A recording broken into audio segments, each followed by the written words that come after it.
So I'll be going over Darren trials. Yeah, that's fine. Okay. I really don't have nothing to put up. Oh. This year we're just going to be going over some trials. A lot of the trials that we've done this year, we just haven't got the data back. So have your emails working, and as I get those back, I'll be writing summaries and then we'll be emailing them out to you. The stuff that we do have back, at St. Brew, what we did is we applied some SS in crop. Don't do it. It's not a complete crop failure, but there was a little bit of yield loss. Somewhere in that 2 to 4 bushel in canola and wheat. So just, if a guy has a jug of gas that he sprays it in crop.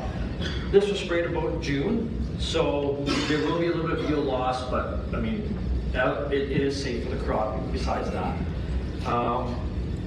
We did do Lakeland College, so what I did was I took crop aid products, and I think there was like 12 or 13 different scenarios we did.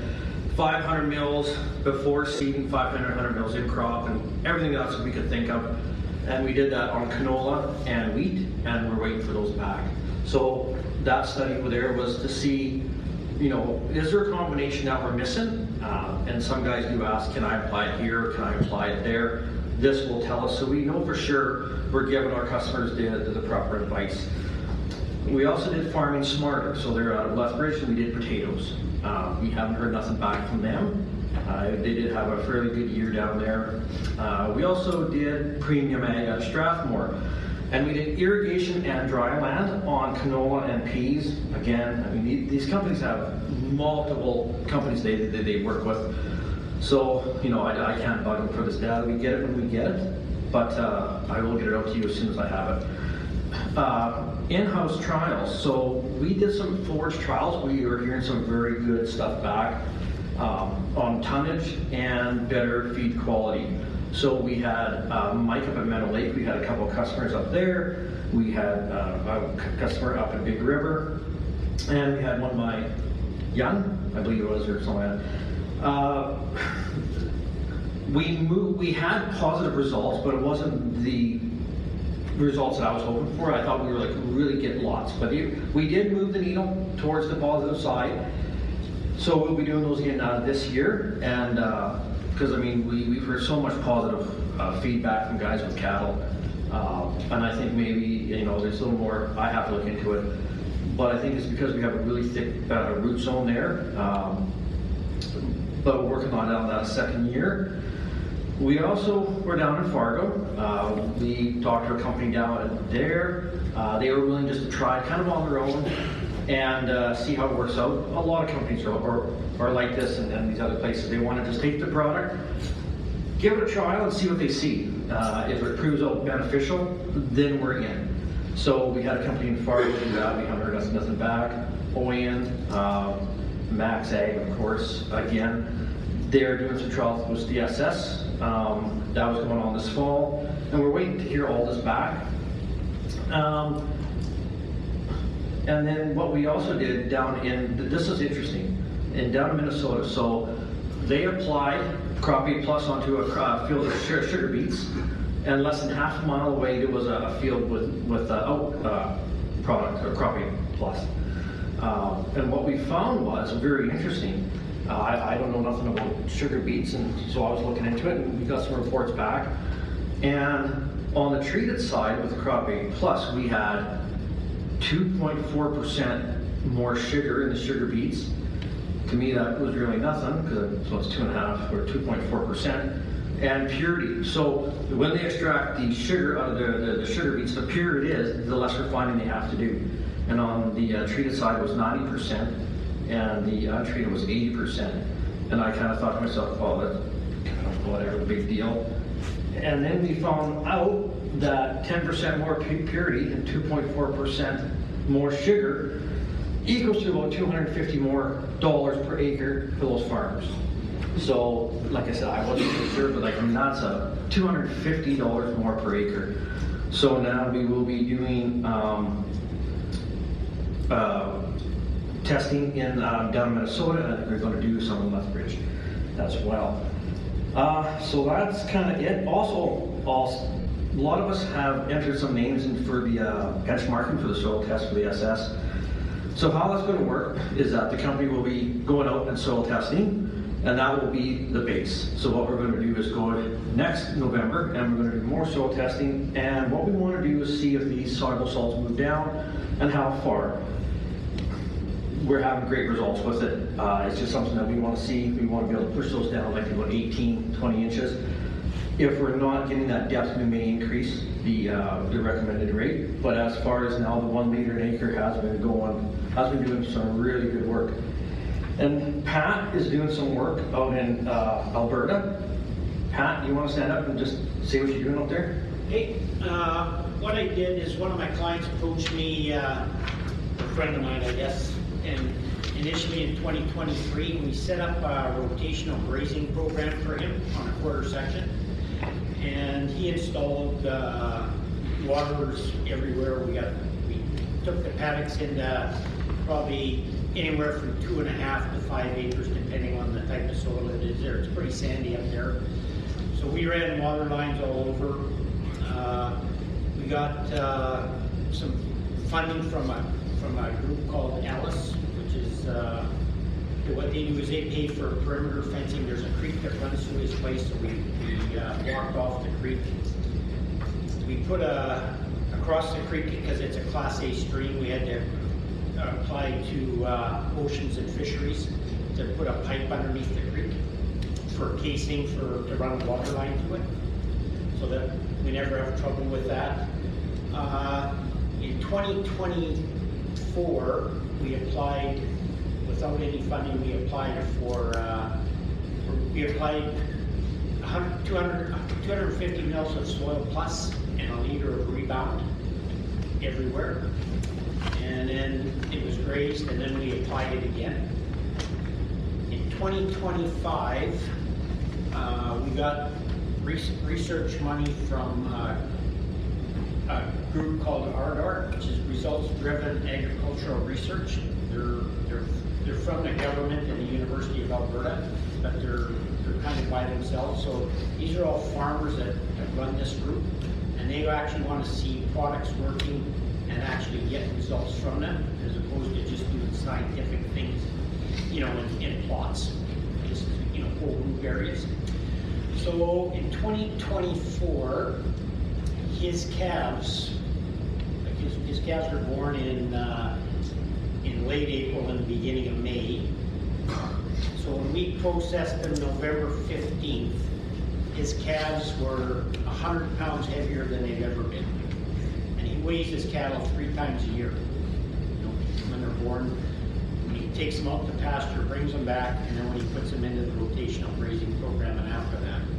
So he's been doing this for a lot of years, just without any of these products. This year we applied it May 1st with 250 mils and another liter of rebound on there. We put the cows in there June 1st, and the grass is up to their shoulders on this one paddock that we did. And so that's how when I got a picture of these cows standing out there, they look like calves because the grass is so high. But in this rotational grazing program, they're only in there for their 45 cow-calf pairs are only in there for probably 3.5 days, and then we move them out. We also had, in 2024, he had put in, for 2023, he put in some alfalfa on 2 other big paddocks, and it never germinated. Not anyone's fault, it was just bad seed. So they gave him additional seed, and it was reseeded again in late 2024. This year we sprayed the one paddock with soil and fertilizer, and then the other paddock didn't have anything on it. We had the bales between the 2 of them was 20% difference in weight, and these are side by side. And when I did the feed test on it, the treated side came back dairy quality A, like really high TDN on there, which is what you're looking for. That's totally digestible nutrients. cattle. And the other one was, it was pretty good feed, but it wasn't quality. And that's the first year alfalfa, so that's a really high marker that we can achieve. And the same thing, his calves are, you know, this year are still 100 pounds heavier than what the average person is. And shiny coats. Like, even when he took them to the steers to the auction market, everyone commented on how healthy they looked without ever being on creep feed, just grass. So we'll have that available. I'm meeting with him first week in December to finalize everything, and then we'll have a kind of discussion paper on that. And this is still funded, so we have to give this back to the RDAR for their information to prove that we're doing the right thing. Okay. And to follow Pat on that one, Mark McBee, a lot of you guys know him. He's one of the truckers here for Crop Aid. He actually has some cattle up at Harris, and I think he's been doing it for 3 years. And this year, all of his steers were about 130 pounds heavier than the neighbors. So, just like Pat was saying, we do have an increase in cattle weight. So for 2026, I think we're going to be having an even busier year than we did this year for trials. Minnesota for sugar beets has already been locked down. We're going to be doing some work in Ontario in ginseng. Every week, Ray has given me a call saying the trials he wants to do out east. So there's going to be lots out east. We're going to continue with Strathmore with irrigation and dry land. That's irrigation is one of the things that we are missing, so we're going to be working on that. And we're going to continue with Max Ag. They have taken a very big interest in the SS product. I've also had a discussion with Decisive, and they've even noticed the SS product as well. They're not going to do any trials, but they're noticing. Then we're also going to continue with the 4 trials. 4 is with Mike and with Kevin's customers. And then I kind of stumbled across the farmer, and we got into the talk of deep ripping. So we might actually do something like that this year or next year. He's deep ripped a lot of his acres, but he has 480 that he hasn't. So I think that we're going to go out there and do the plus. Might even do the whole program on some of the acres, do the plus on some of the ripped land, and let's do comparisons. He's offered to do soil pits and everything for me, so that's exciting. And another note too, I don't mind doing stuff out in the field and trials with your farmers and that kind of stuff. But what we really need to clamp down on is the farmers following what we ask. Because there's nothing worse at the end of the year or even partway through the year finding out that stuff was applied wrong or whatever. So now what's going to happen is if you guys have a farmer or you have an idea, free product is always it's there for certain ones. But what we're going to do is we're going to write it up, what the project is. I would like the farmer to sign it and the distributor, and if that is not followed correctly, there will be an invoice sent out to the farmer. We can't be giving a free product and having a year of results and go on because someone didn't apply it correctly. And I think if we're giving a free product, that should not be an issue. So everything will be clear instructions. I will work with you and the farmer as much as I can so everything goes off without a hitch. And also to Kevin, there is a company in the US called Biomakers. They have a 55 million taxonomic database of soil biology. So we'll be doing some work with them, and I do believe everything we do in trials, we're going to follow up with a soil or soil biology test. And what that will do is this line in the field, we'll be able to pick it out. So if it's better phosphorus solubilization, certain kinds of bacteria, we'll be able to narrow down to this line in the field and why our side is better. We'll be able to go in there and pick out the bacteria that's doing that. So we've had one Zoom meeting with this company, and some of us will be doing another one. I believe I'll be working on a project with Ducks Unlimited. They've taken notes of us, especially the SS product. And the plus, and I'm also doing a reclamation product down in Regina. So there was a issue down there, so working with that. And that's strictly with the SS, and then we'll be doing, I think, the plus on top of that. So that's kind of what we're doing for trials. And like I said, everything that we get back will be sent out to you guys. So make sure your email's working, because that's how it's going to be sent out.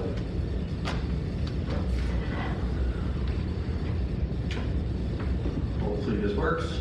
So everybody just handed out a, oh, it's still on, a handout for the jar testing. So you guys take a minute. You guys can take a minute and find that.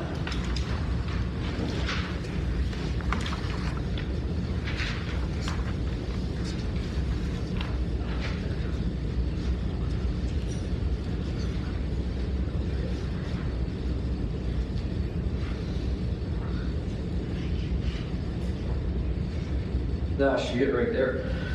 So, over the last, I don't know, 8-9 years, we've had a few issues, and every issue we've had has been solved with the jar test. And we haven't. I got to thank Brendan for helping out. To be honest, about 75% I know I've learned from Brendan Coots. And if we do have an issue, he's one of the first guys that I call. And really what we found out is that jar testing pretty much solves everything. Whether we do it ahead of time, or if there's a slight incident, you know, maybe someone didn't mix right, or they didn't understand right, and we go out there and we prove to them that it mixes. And then we take that jar test and we get the guy to fill that sprayer the same way we did the jar test. And it works every single time. So if your customer does not want to do a jar test, I really recommend you do it. This will ensure, I mean, it's not 100%, but I'm saying 95% that, you know, there will be no mixing issues. And a jar test is very simple. All we got to do is divide everything into metric. So if he's spraying 5 gallons an acre, you take 5 gallons, you convert that over to metric, and that's 18 liters. And then everything else, his glyphosate, if he's using, you know, a liter of glyphosate, just divide everything by 10. So if you have 18 liters, you divide it by 10, so it's 1.8 liters. And if he's using a liter of glyphosate, divide by 10, that's 100 mils. And if he's putting in 250 mils of Crop 8 Plus, that's 25 mils. It's as simple as that. If he's using dry flowables, again, it'll be a weight. Just divide that by 10. Whatever he's using, just divide by 10. So all you need is a glass jar that holds 3 or 4 liters. Put your 1.8 liters of water in there, and then you start layering your chemicals. On the far side, you'll see mixing in sprayers. That will give you add in your water conditioners, you add in your wettable powders, and it will walk you through how you layer everything. And I tell you, in the last couple of years, we've had some customers that just did some stuff that's very unique. And Brendan solved it all by jar testing. So it's very, very important. And I have up there recommended equipment. You know, this here, I looked it up. It's about $170 to get you everything. And it's everything you need to do a jar test. Safety goggles and resistant gloves and 3 or 4 liter glass container, which is recommended. Your graduated cylinders, everything off Amazon. And you guys can go out there and do that jar test. And another thing, get yourself a crop protection book.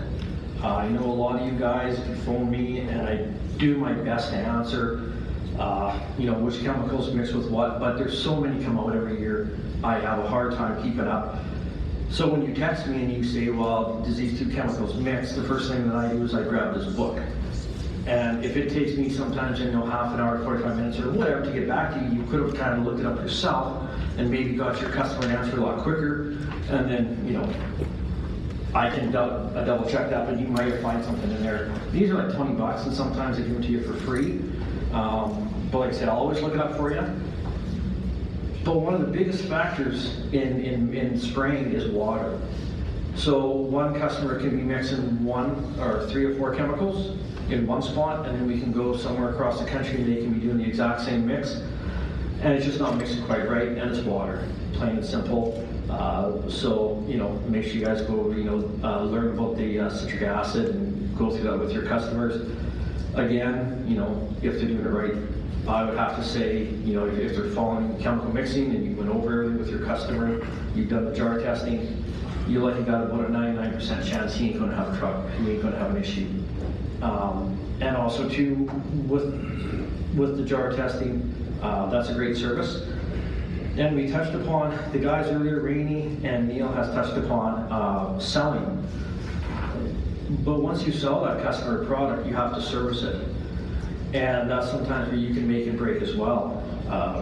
Darren, every time he does a presentation, he says how much service we give customers, you know, and this kind of stuff. So that's part of the service, you know, to go out there and do that jar test. If you have a customer that says, I am not doing a jar test, you better be doing it, because if he has an issue, then that will go back on you for not doing it.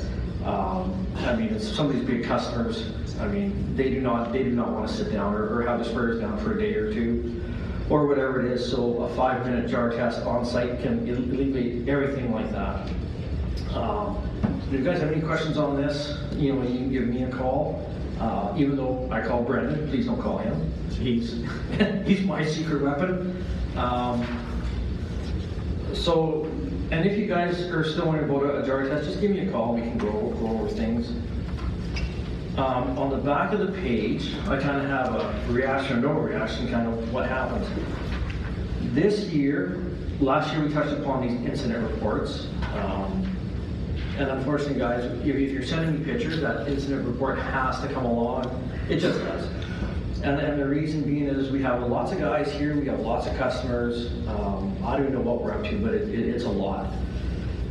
And the incident reports come back to me because if you have a problem here or have a problem over there, and we have a problem over there, maybe there's some common grounds. We found John Deere sprayers, great company, but it's just that they have a very high agitation. So through these incident reports, we kind of figured out that anybody who has a John Deere sprayer, we need to tell them low agitation. So that's what these incident reports are for. Also now we have a gentleman in Ontario. So if we're spraying here and we have an issue for some reason, I mean, new chemicals come out, new surfactants added. I don't know what goes in these chemicals. All I know is the active. So if there's a bit of an issue, we need to know about it so we can maybe tell somebody else, like, you know, we fixed it, here's how you need to deal with that. Dry flowables. For instance, I mean, we had an issue with dry flowables, we figured that out and we just let everybody know. So if you get pictures, don't send me pictures without that incident report. I have gotten pictures in the past and nothing else. So what happens is, I'm going to tell you what happens when I get a picture. One, Calvin will let you know, or Darren, and then all of a sudden we start freaking out because there's a bit of there's a picture we don't know what's going on. I phone Kevin because Kevin's back up. If I got to go do something, I got to call him, and then I usually call Brendan. So here we have a picture and we know nothing about it. So then all of a sudden we start phoning people and start figuring, okay, we got an issue. Now in some cases, the incident report has come along and maybe, you know, an hour or two later. And sometimes it's taken a couple days.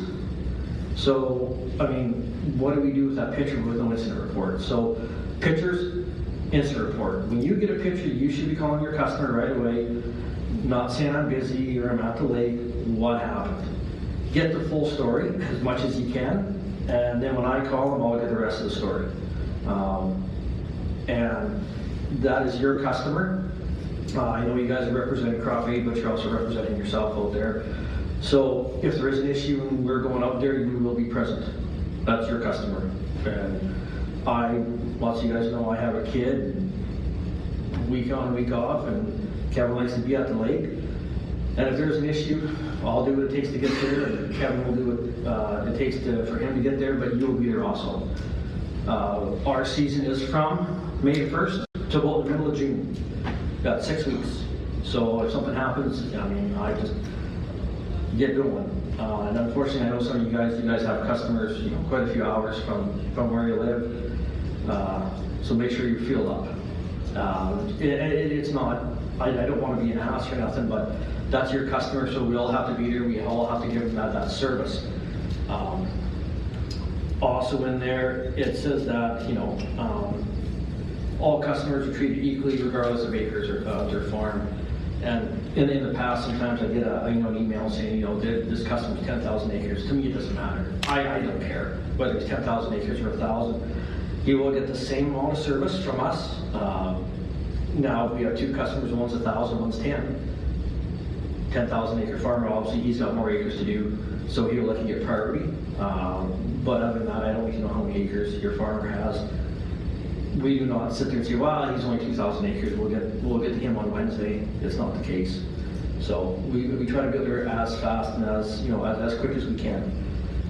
So if anybody has any questions about the jar testing, you can ask them now, or ask me later, or text me or call me. But I just want to say that the instant reports have to come along. It's very important for your customer to get dealt with immediately and as fast as we can. Those two have to come along together.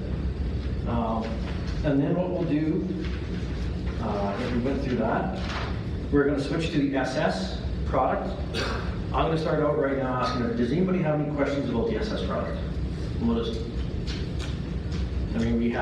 We all have modes of action in our binders, so you guys know what the active ingredients are too. We have some data behind that. Is there any questions you guys have? Yes? I have a couple of customers that it's getting late in the season, the sprayers are away, and they're interested in using the product.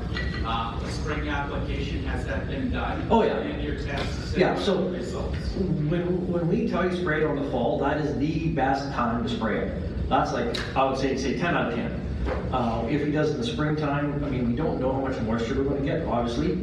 But if he gets adequate moisture, I'd say that's like an 8.5 out of 10. I got a guy who's irrigation, we're going to spray it on it in the springtime because we have water, right? So it's not that they can't do it, and I've seen lots of guys in the 3 or 4 years we already did it, they sprayed on the springtime and they still had positive results. So it can still be done. Yeah. And you also indicated, I think it was Kevin that did, that it was sprayed in crop one time and that caused... We did. So out at St. Brew, so most chemicals are tested for twice their label rate, okay? So glyphosate's at 2, and if you have, say, another, AIM, whatever that is. So we did the same thing. So we sprayed it on in crop, and there was some yield. It didn't kill the crop. The crop looked fine. There was no leaf but we did take a yield bump. So a yield hit. So it wasn't much, it was like 2, I think. Canola really didn't like it as much. It was about 6, and wheat was about 2 to 4. So just try to make sure your customers do not spray it in. There is a bit. So was that with just emergence of the plant? Or? No, it was already out. So it would have been just about herbicide time. Okay. Yeah, so it's all about crop. It's all about safeness, right? And a lot of you guys have been calling me can I mix with this product? Can I mix with this chemical? It's new. It is new. We've done Fierce, we've done glyphosate, we've done Treflan, 1 or 2 year old Treflan. So we're building this library. So if you guys talk to your customers and they've sprayed it with a chemical, let me know. And we'll start building this database of what we can spray it with. And then the more we know, then and then we'll also be doing some testing. I have some other ideas how to, it might make other foliars, other chemicals work better at certain rates. Label rate is 1 liter an acre, and I can tell you guys, in some cases you can spray 2, and maybe some cases you can spray 3, but 1 is recommended in certain cases, in certain areas, in certain soils by spraying more on. It does, break that surface tension, and your roots do need water, right? And also biology, Kevin knows all about this, right, Kevin? Biology creates what's called a biofilm, right? So it's a film the bacteria create, which helps them move. We can also strip that out as well. So if your customer wants to put on more, send me a picture of the area. I can tell you pretty close whether you can, but it should be safe. But in some cases you may or may not. So label rate is all right, like that area down in Regina, I'm going on a pretty heavy rate. But although I've also seen the environmental impact on that, I've seen everything about the soil and how everything's in there and the rates, and skyrocketing chemical and why nothing's growing. So I've seen that. So yeah, I mean, it's not bad. Just send me a picture and say, hey, would 2 liters be okay? And so, any other questions on the SS? Yes? Not on SS. Back to crop aid plus. Yep. How do we solve the problem? I've had 2 clients now last year, back to back. They carry the product over. Yeah. Do what I tell them, they agitate it, they mix it the same way they mixed it before, and we get a carbon filter and tank filled up with carbon. So what's happening over winter, or do we have to be on my farm? I can keep it over, and I don't have a problem. But I've got, I'll be dealing with that when I go on. Yeah, so what I'll do, I'll give Kevin's famous answer and go, no, Derek will do that. when you have one on SS, I've been involved with a trial product for 4 years. Yep. On the 45-acre parcel with the SS. We were doing soil tests and data, and it sure would be nice to have that data, because this year when I went out to the fields and checked in 1 year and 2 year, I literally could see the salt moving in the soil. Yeah. The 45 acres that we've done for 4 years, I have no data on that. Do we have that data? On Elbert fields, for example. I don't have that data. We don't have that data? No, I don't have it. Yeah. Because it would be nice to have, right? Yeah. If we had. I know we took the soil test. Yep. I don't have that. So, was Alberts included in the soil test benchmark? Yes. Okay. Not this year. Okay, well, Because this year was all about new. we should have those. I mean, I don't have them. We can go back and like to get them and we'll look at We them. just wanted new stuff this year, Yeah. so I didn't include Elbert into that. Okay. So, and then the other guy, that was new, he didn't have the time. So. Yeah. We can look through them, and if we have them, like I. It's just nice to see, because when I can visually see the salt moving, Yep. I'm thinking the soil test should be able to see how far, because Oh yeah, no, we yeah. literally took that 45 acres, and we're growing 100% crop on it now. Yeah, I've got a picture out of Manitoba. I took a wedge out and you can see it. You can see the line. You can see the roots go down where the line is, and it's white. So it's, I'm not saying that soluble salts, that could be calcium or magnesium, but there's a line and the roots go to the line. Yeah. And talking to your spring application, I had a customer do it in the spring this year, and we got crop growing where he didn't have crop the year before, Yeah. and I couldn't see the salt line, or whatever. You mean not? There was no smell to the soil. Yeah. It was just neutral. Yeah, I The mean, crop was the same as everywhere else. we got to remember in saline, dead. That's why nothing grows, right? So you won't have the biology might not even be as, it should be dormant, right? But Kevin, get off your phone. Oh, sorry. Kevin and I will look at those and then go to that saline spot, and we can pull out soil and send it away and see what's living or what's there compared to the other soil. So we start narrowing that down. But yeah, saline soil, I mean, we're getting stuff growing because we're reducing the soluble salts. The smell, that comes from 2 bacteria, streptomycin. 2 bacterial streptomycin, that's smell. So they may just take a little bit longer to become active. So, and another thing too, Sodic soil, saline soil is soluble salts, Sodic soil is sodium.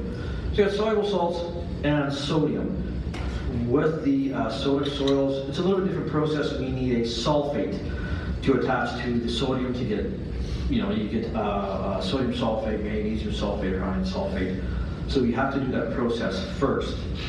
So gypsum will work, Dan's elemental biosol will work.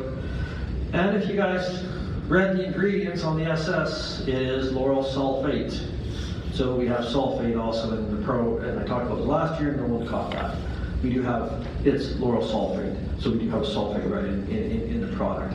So that'll help it as well. So you got to put on the biosol, and for elemental or for sulfur, 1 pound of sulfur will take out 1 pound of sodium. So if you're using Dan's or Ryan's biosol, or you're doing another kind of sulfur, gypsum, put that on first, SS on top, because we got to attach the two together before we can leach it out. Yeah. You want to maybe speak to cultivating or ripping up saline? Yeah, so we can go back 50 years. I've got it in textbooks in 50 years.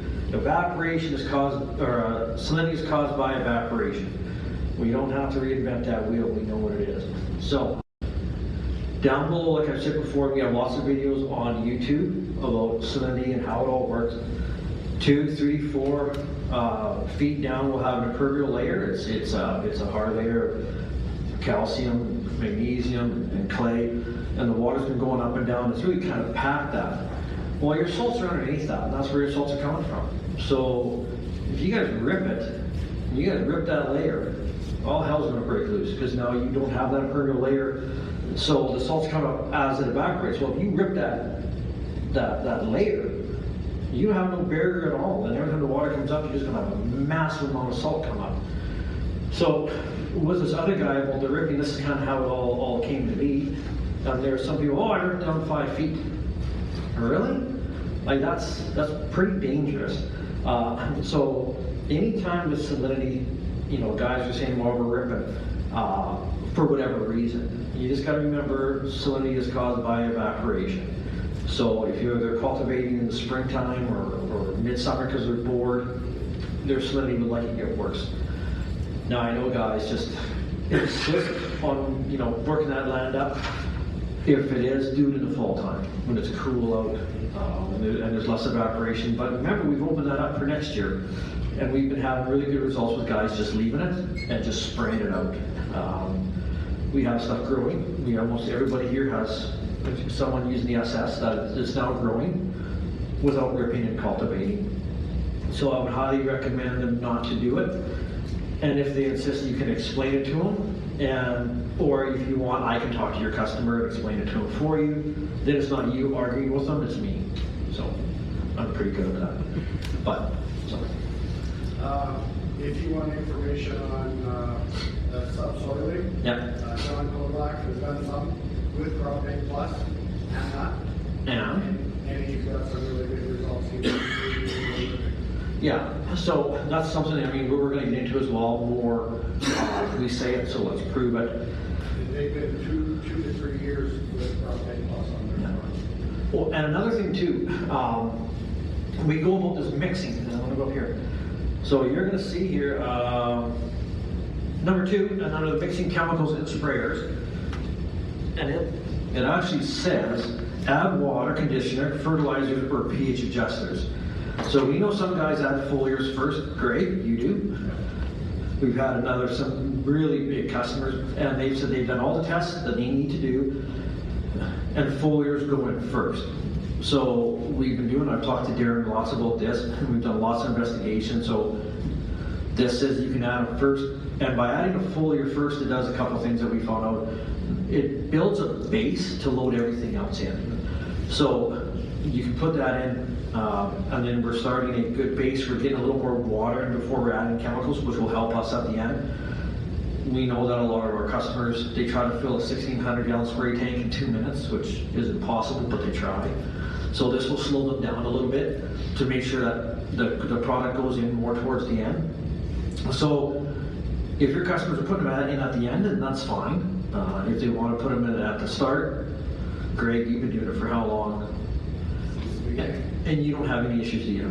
Yep. So that's just the foliar fertilizer, right? Yeah, yeah. So you can put them in at the start, and then layer everything else in.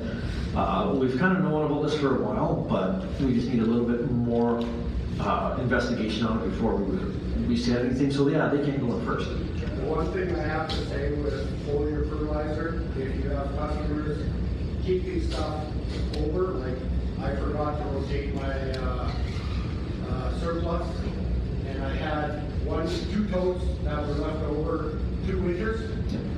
Well, I could not get them to it was hard. And I kept air on for probably an hour, and I finally got it to where it wasn't bad. They would use it, but we were still pulling on. Just don't get your customer base to use up their product the next year. Yes, they can. And it's not a put the tote on the forks and shake. Yeah. You have to get in there with something, recirculate or air or some kind of thing. Air has to do that stuff as well. Yeah, and also too, we've had, or Darren has had the product in with a chemical engineering company for what, 2 years now? And every year, you know, they're better, and the product's a little bit better and better and better. Everything's staying the same as far as ingredients, but just how things are layered in and that kind of stuff. So the product is getting better every year, so. Yes? I was just wondering, is there a difference, saline, alkaline? No, you can kind of treat it the same. It's the same as you use Sodic soil or there's other names. It's basically the same thing. There's a little difference, but it's still the soluble salts. Yep. Derek, if you got a bunch of kochia around your salinity, should you disc that down before you spray it, or just spray it? You can just spray it. Okay. I mean, because we're going to hit the ground. I mean, kochia can grow, and I mean, it's built to grow in salt. I think it's tolerable like 50,000 parts per million. So if you got 50,000 parts per million in the top 6 inches, that's 100,000 pounds yeah. So it can grow a lot. And then your kochia plant can take up the salt and it stores it in the stalks and in the leaves, the extra salt, sodium, and calcium. So that salt does not get to the actively growing parts of the leaf, right, the younger plants. So it thrives in salt, but a lot of guys don't like the look of it. You know, the seeds are only viable for maybe 1 to 2 years, maybe 3, but guys don't like it. Yeah. So I mean, what are you supposed to do, right? Guys gonna, so they can spray it on first and disc it in, or disc it and do it after, the coastal parts, you know. But what about like your second year where you don't wanna till it up? Yeah, Just spray through it. you could spray through it, but chances are they are gonna disc it down. Because they don't like the look of it, right? Yeah. So just remember, if they're cutting it, they're spraying and cutting it, they're gonna nail it, they're taking it off. Yeah. So do your cutting and baling first. Yeah. If you're plowing it in, it's gonna Yeah. work, but if you're gonna be cutting it and baling it, you're taking it off the field. Yeah. So this handout, I believe you guys have it, that can go in your binder. The SS, there's 2 sheets on that. There's one about the SS and the mode of action. You should have those already. If you don't, you can get a hold of Calvin or myself and we'll get those to you. And as the winters goes through, if you guys have any questions, just reach out to me and we can talk about all this. But guys, you know, if you guys want to go on YouTube, Crop Aid TV, At Crop Aid Nutrition TV. at Crop Aid Nutrition TV. There is lots of videos on salinity going over it. They're on the website too. It's me yapping, so maybe it's a little boring, but you can learn something. But there's lots of videos that you guys can go over. So, any other questions? Did you put your last webinar on that you guys have? They're all up there. Yeah. They should all be up there. It should be all there.